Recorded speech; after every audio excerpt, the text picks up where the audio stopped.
युवा साथियों, देखिए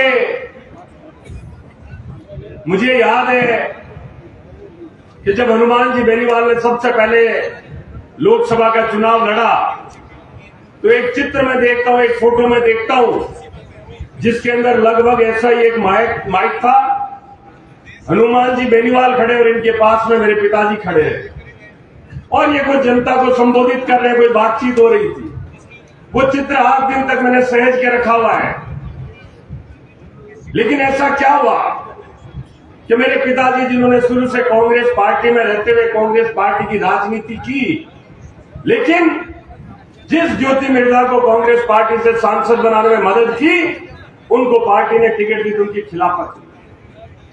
कारण कुछ ऐसे रहे कि जब बात रही मीठा पानी पहुंचे, नागौर के लोगों के लिए पहुंचे, तो उस वक्त ज्योति जी मिर्जा ने सोनिया गांधी जी के सामने वो प्रस्ताव रखने से मना कर दिया कि नागौर के लोगों को पीने का मीठा पानी हिमालय का नागौर में मिले। वो एकमात्र कारण था जिसकी वजह से मेरे पिताजी स्वर्गीय रूपाराम जी टूटी ज्योति मिर्जा की खिलाफत में।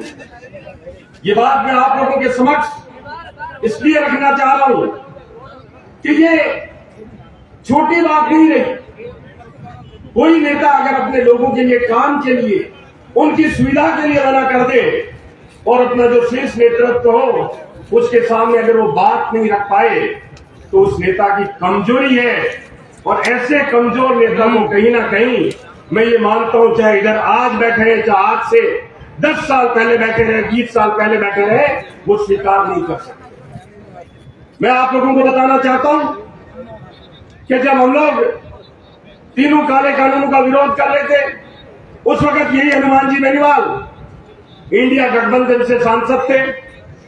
मैं स्वयं बॉर्डर पे 3 बार गया और ये हनुमान जी बेनीवाल इंडिया गठबंधन को तोड़ते हुए, तुरंत एनडीए गठबंधन को तोड़ते हुए तुरंत प्रभाव से दिल्ली बॉर्डर पे आके बैठ गए।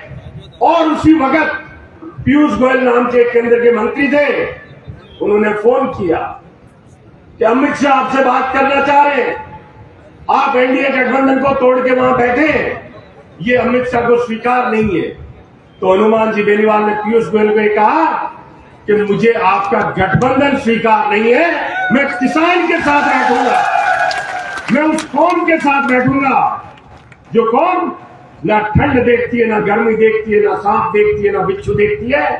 इस जमीन पे अपना हल चला के अपने परिवार का पेट पालती है और पूरे के पूरे भारत का पेट पालती है।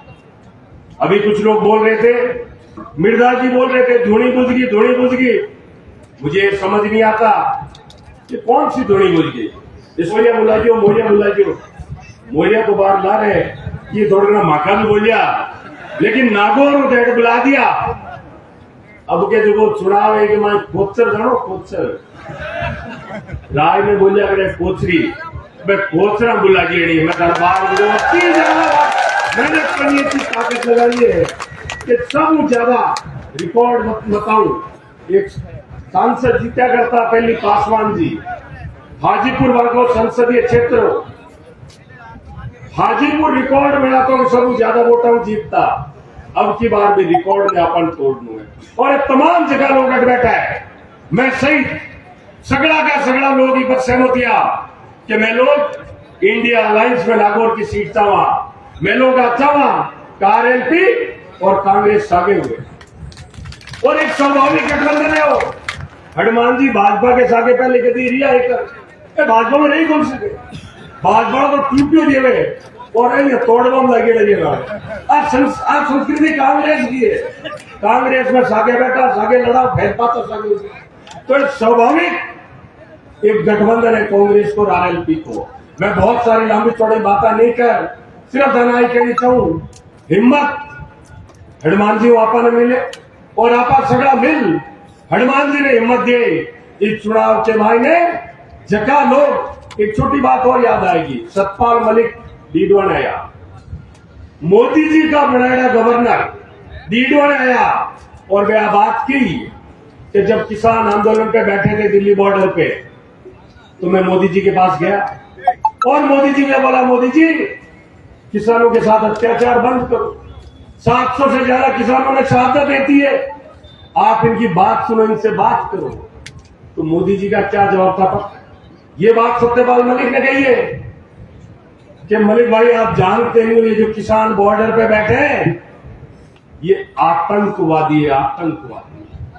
अगर भारत का प्रधानमंत्री किसान को आतंकवादी बोलता है तो मुझे लगता है इससे ज्यादा शर्मनाक कुछ नहीं हो सकता। ये वो किसान है जो अन्न देता है, ये वो किसान है जो अपने बच्चे को फौज में भर्ती कराता है और उसका बच्चा बॉर्डर पे अपनी जान देता है इस देश की रक्षा करने। इसने फिर इसी मोदी ने हमारे लात मारी है और हमारा बच्चा जो किसान का 95% फौजी जो होते हैं सैनिक है, वो किसान का बच्चा होता है और फिर से उनकी रोजी पे, उनकी रोटी उनको छीनने का काम इस मोदी ने किया है।